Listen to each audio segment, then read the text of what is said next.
Useful కాబట్టే ఈరోజు లేవనెత్తుతున్నాం. మహిళలు అన్న వాళ్ళు మన జనాభాలో సగం, హాఫ్ ద పాపులేషన్కి డైరెక్ట్గా వర్తించే పథకం ఈ పథకం. మహిళలకి రక్షణ కల్పించే పథకం కూడా. ఎందుకంటే మహిళలు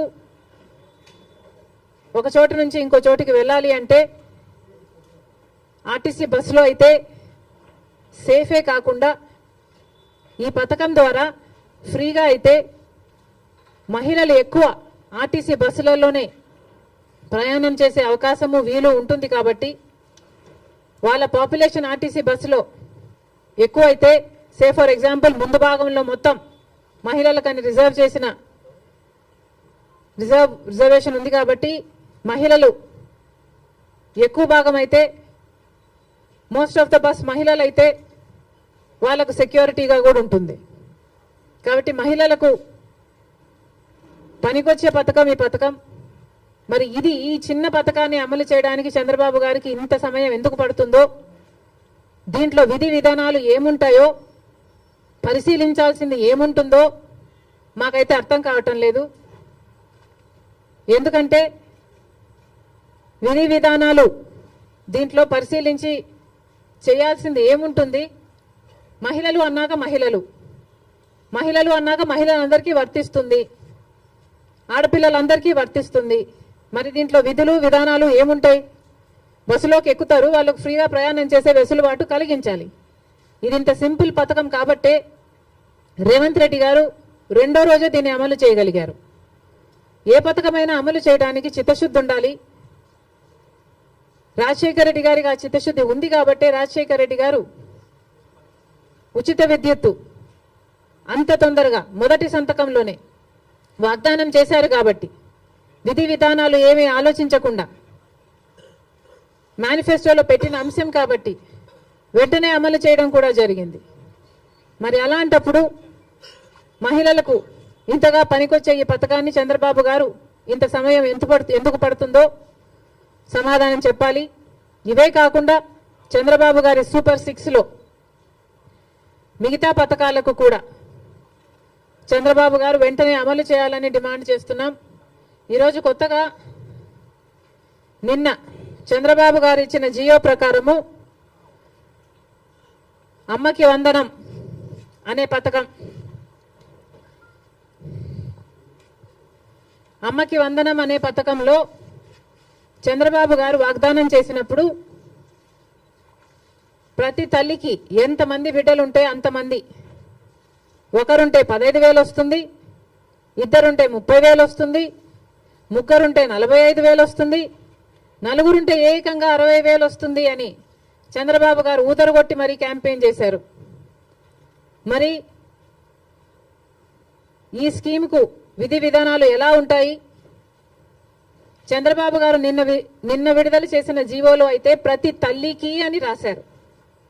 అంటే ఈ పథకం ప్రతి తల్లికి 15,000నా లేకపోతే ప్రతి బిడ్డకు 15,000నా? చాలా కన్ఫ్యూజింగ్ గా ఉంది. ఈ సాక్షి పత్రిక అయితే ప్రతి తల్లికి 15,000 మాత్రమే, అంటే ఒక్కరికే ఇస్తారు, తల్లికి ఇస్తారు, ఒక బిడ్డకు చొప్పునే ఇస్తారు, మిగతా వాళ్ళకందరికీ ఎగనామం పెడతారు అని సాక్షి రాయడం జరిగింది. మరి చంద్రబాబు గారు దీనికి క్లారిటీ ఇవ్వాలి. ఈ పథకం వర్తిస్తున్నది ప్రతి తల్లికి 15,000 లేకపోతే ప్రతి బిడ్డకు 15,000? చంద్రబాబు గారు వాగ్దానం చేసినట్టు ప్రతి బిడ్డకు 15,000 ఇవ్వాలని, ఆ లెక్కన నలుగురు బిడ్డలుంటే 60,000 ఇవ్వాలని మేము డిమాండ్ చేస్తున్నాం. ఇంకో మారు సాక్షిని నడుపుతున్న జగన్మోహన్ రెడ్డి గారు కూడా సమాధానం చెప్పాలి. ఇలాగే జగన్మోహన్ రెడ్డి గారు కూడా అమ్మఒడి అనే పథకం, ఆయన ముఖ్యమంత్రి కాకముందు అమ్మఒడి పథకం కింద మేము ప్రతి బిడ్డకు 15,000 ఇస్తాము అని ఆ రోజు వాగ్దానం చేశారు. తర్వాత ముఖ్యమంత్రి అయ్యారు జగన్మోహన్ రెడ్డి గారు, ప్రతి బిడ్డకు 15,000 ఇవ్వలేదు, ఒక్క బిడ్డకు మాత్రమే. అంటే ప్రతి తల్లికి 15,000 అన్నట్టుగానే జగన్మోహన్ రెడ్డి గారు కూడా వ్యవహరించారు. మరి జగన్మోహన్ రెడ్డి గారికి ఆ వాగ్దానం గుర్తులేదేమో ఈరోజు చంద్రబాబు గారి గురించి రాస్తున్నారు. జగన్మోహన్ రెడ్డి గారు కూడా ఇదే వాగ్దానాన్ని ఇచ్చి మాట తప్పడం జరిగింది.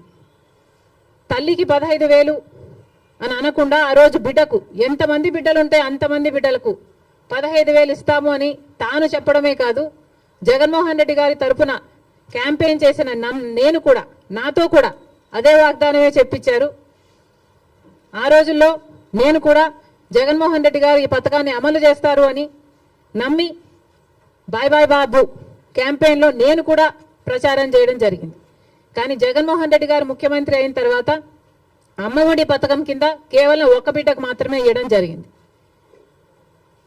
జగన్మోహన్ రెడ్డి గారు ఒక బిడ్డకే ఇచ్చారు. ఇప్పుడు చంద్రబాబు గారు కూడా ఒక బిడ్డకే ఇస్తారు అని అర్థం వచ్చేటట్టుగా నిన్న జీవోలో ప్రతి తల్లికి 15,000 అని రాయటం జరిగింది. కాబట్టి చంద్రబాబు గారు దీని మీద క్లారిటీ ఇవ్వాల్సిన అవసరం ఉంది అని కాంగ్రెస్ పార్టీ డిమాండ్ చేయడమే కాకుండా ప్రతి బిడ్డకు మీరు వాగ్దానం చేసినట్టు సూపర్ 6లో ఉన్న ప్రతి వాగ్దానము నిలబెట్టుకోవాలని కాంగ్రెస్ పార్టీ చంద్రబాబు గారిని కూటమిని డిమాండ్ చేస్తున్నాం. ఇక ఇటీవల క్రియేట్ చేస్తున్న కన్ఫ్యూషన్ విశాఖపట్నం స్టీల్స్, వైజాగ్ స్టీల్కి సంబంధించి తెలుగుదేశం పార్టీ ప్రజాప్రతినిధులే రకరకాలుగా మాట్లాడుతున్నారు. ఒకరేమో అది లాస్ మేకింగ్ కంపెనీ, అమ్మక తప్పదు అని ఒక రకంగా మాట్లాడతారు. ఇంకొకరేమో ప్రైవేటైజ్ చేయము అని మాట్లాడతారు.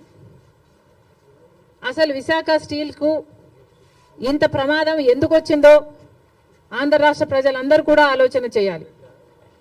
అధికారంలో ఉన్న బీజేపీ పార్టీ అయితేమి, ఇక్కడ అధికారంలో ఉన్న చంద్రబాబు గారు అయితేనేమి ఆలోచన చేయాలి. అసలు వైజాగ్ స్టీల్కి ఇంతవరకు క్యాప్టివ్ మైన్ అనేది లేకుండా పోయింది. రాజశేఖర రెడ్డి గారి హయాంలో రాజశేఖర రెడ్డి గారు వైజాగ్ స్టీల్కి ఒక క్యాప్టివ్ మైన్ ఉండాలి అనే ఉద్దేశంతో అనంతపూర్ దగ్గర ఒక మైన్ను ఐడెంటిఫై చేయడమే కాకుండా ట్రైపార్టీ అగ్రిమెంట్ స్థాయి వరకు కూడా క్యాప్టివ్ మైన్ కోసం ప్రయత్నం చేయడం జరిగింది. తర్వాత వచ్చిన ముఖ్యమంత్రులు ఎవరు పల్లి పట్టించుకోవడం మనం చూడలేదు. రాజశేఖర రెడ్డి గారు ముఖ్యమంత్రిగా ఉన్నప్పుడు ఆర్థికంగా కూడా వైజాగ్ స్టీల్కి 100 కోట్లు ఇచ్చి ఆదుకోవడం జరిగింది. మరి ఆ తర్వాత ఏ ముఖ్యమంత్రులు వైజాగ్ స్టీల్ గురించి పట్టించుకోవడం చూడలేదు. ఎందుకు అని అడుగుతున్నాం. ఇప్పుడు మాట్లాడుతున్న తెలుగుదేశం వాళ్ళు చెప్తున్న మాటలు మేము మోడీతో మాట్లాడతాం, ఒప్పిస్తాం అన్నట్లుగా మాట్లాడుతున్నారు. అంటే మోడీ ఒప్పుకోకపోతే వైజాగ్ స్టీల్ ప్రైవేటైజ్ చేస్తారా? ఏం చెప్పదలుచుకున్నారు? ఏ మోడీతో మాట్లాడతారు? ఏ మోడీ గారైతే మనల్ని 10 సంవత్సరాలుగా మోసం చేస్తూ వచ్చారో, ప్రత్యేక హోదా ఇస్తాము అని మోడీ గారు 2014లో తిరుపతిలో మాటిచ్చిపోలేదా? మరి 10 ఏళ్ళుగా ఏం చేశారు మోడీ గారు? ఒక్క వాగ్దానమైనా మోడీ గారు నిలబెట్టుకోగలిగారా? ప్రత్యేక హోదా అయితేనేమి, పోలవరం అయితేనేమి, కడప స్టీల్ ఫ్యాక్టరీ అయితేనేమి, పోర్ట్లు అయితేనేమి, ఇలాంటి ఒక్కటంటే ఒక్కటి కూడా, రాజధాని విషయం అయితేనేమి ఒక్కటి కూడా మోడీ గారు మాట నిలబెట్టుకోలేదు. మరి అదే మోడీ గారి మీద మళ్ళా మాకు నమ్మకం ఉంది, మోడీ గారు ఆదుకుంటారు అన్నట్టుగా మాట్లాడుతున్నారే. టీడీపీ పార్టీ గుర్తుపెట్టుకోవాలి, రాత్రి పడిన గుంతలోనే పగలు కూడా పడే ప్రమాదం ఉంది. ఒకసారి ఆలోచన చేసి మీరు ఎవరిని నమ్ముతున్నారో, ప్రజలకు ఏం మాట్లాడుతున్నారో, ఏం మాటలు చెప్పారో ఆలోచన చేయండి. మోడీ అంటేనే మోసం, మోడీ అంటేనే వెన్నుపోటు. ఆంధ్ర రాష్ట్రానికి ఇప్పటికే 10 సంవత్సరాలుగా వెన్నుపోటు పొడుస్తూనే ఉన్నాడు మోడీ గారు. అలాంటి మోడీ గారి చేతుల్లో వైజాగ్